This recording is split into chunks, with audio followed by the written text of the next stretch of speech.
Hi everybody, it's Mrs. Risto, one of the main culinary teachers, and today I'm going to show you how to run through the procedures of a lab in a home setting.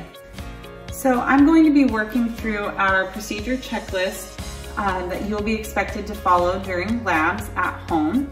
And first off, I think it's important just to address that this isn't a typical lab. Normally, we wouldn't be using computers and phones while cooking. If we were in class together, those would be put away. But since we are using them to follow recipes and to communicate with our teacher and peers, it's important that we make sure our computer is placed in a safe location that's away from appliances or water or food, but still close enough that we can communicate and follow recipes. Next, we want to make sure you sanitize your phone or your computer.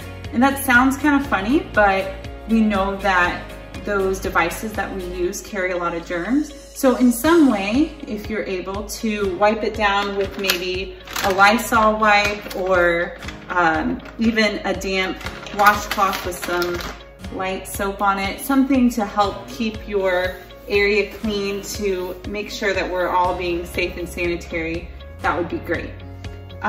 The next step says to self-check your attire and tie back your hair.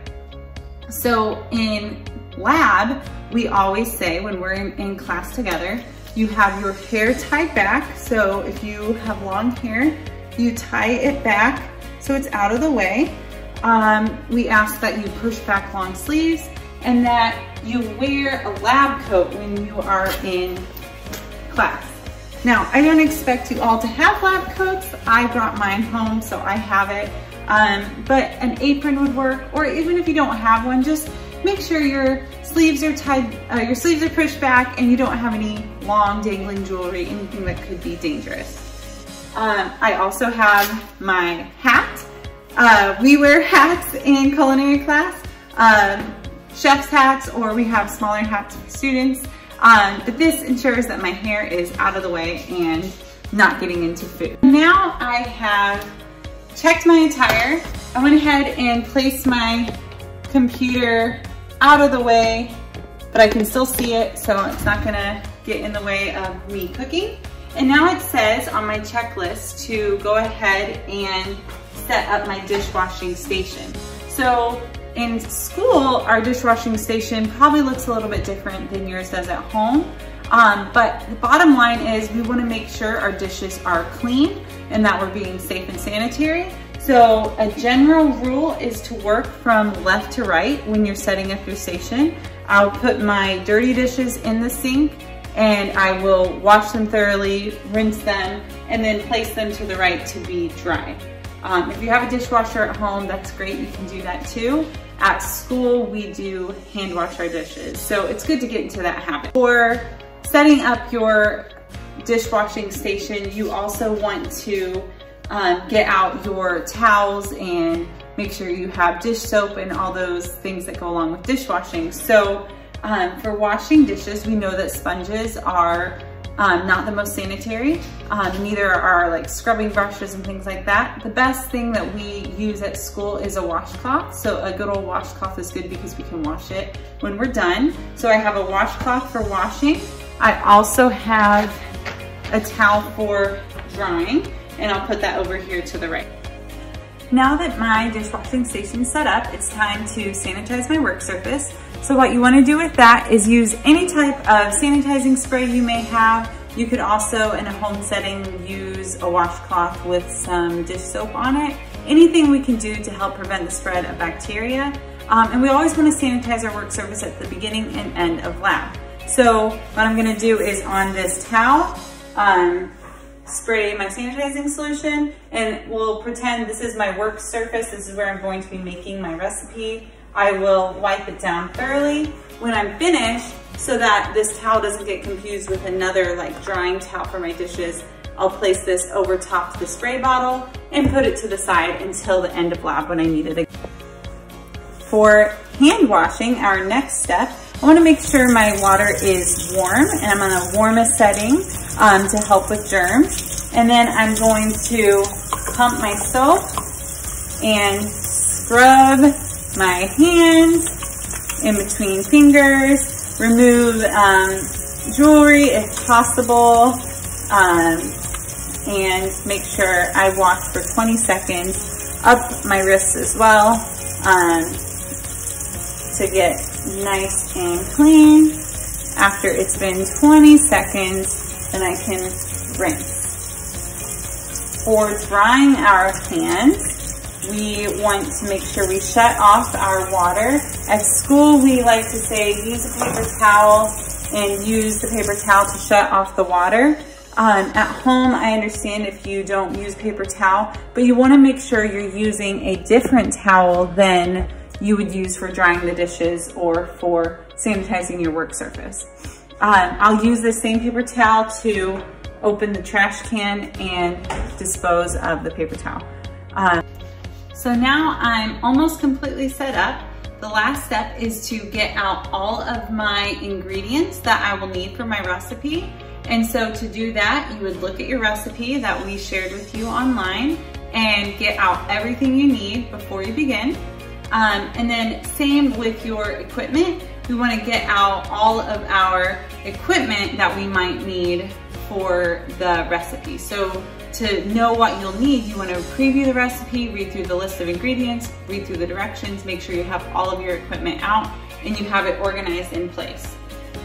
We call this mise en place, which means everything in its place. And really, when we say mise en place, it means get organized, prepare everything before you begin. So if I were making an actual recipe at this time, I would create the recipe. If I were in class, I would work with my lab partner during formative labs, or if it was a summative lab, I'd cook by myself. Since we're at home, you'll be cooking all the labs by yourself. And at this time, you work through the recipe, you reference your computer, you ask questions if you need to your peers or to your teacher, since you're working synchronously. And then you, it says, complete the recipe, clean as you go, wash hands and clean surfaces throughout the lab as needed. So since I'm just walking through the procedures, what this might look like is I crack an egg, I should wash my hands. I put cookies in the oven, and while they're baking, I clean my dishes. We're always trying to work efficiently so that when we're done with our product, we get to enjoy it and do our post-lab reflection instead of having a pile of dishes to come to. So we want to always be cleaning as we go. We want to be sanitary and washing your hands constantly throughout the lab. For washing your dishes, this will look a little bit different in a home setting. At school, we like to follow the procedures of wash, rinse, sanitize. And we have a 2-compartment sink and then often a sanitizing bucket to sanitize our dishes. However, in a home setting, this might look a little different. For instance, I have a 1-compartment sink, so I can't do it the same as I would do at school. So a general rule is we want to use hot water. So let your water run until it gets to a warm temperature. We want to use dish soap. So I have my dish soap in a jar. Dish soap is very concentrated, so a couple pumps goes a long way. And we want to use our washcloth to wash rather than a sponge. So for any lab, we want to wash our dishes. The first step is if there's food in the dish, to discard excess food in the trash can. And then you want to scrub the dish with soap and warm water until it's really clean. I always tell my students to imagine that you were going to have your best friend eat off of this dish right when you're done cleaning it. So really have a high standard when it comes to cleaning and make sure you're doing a really good job. After you've scrubbed the dish really well with that hot and soapy water, you rinse it thoroughly, get all the soap off. If we were at school, we would then sanitize the dish, but at home, we place it to the right for drying on a drying rack, or you could fold a towel to place the dish on so that it can drip dry until you get to it. Thanks everyone for watching this demonstration on how to work through lab procedures in a home setting. The final step after you have completed the recipe and washed your dishes, is to dry your dishes, put them away, and then finally sanitize your work surface one more time. After you have completed your lab, you've completed your cleanup, you'll work to finalize your lab documentation for your portfolio and submit your post-lab reflection questions.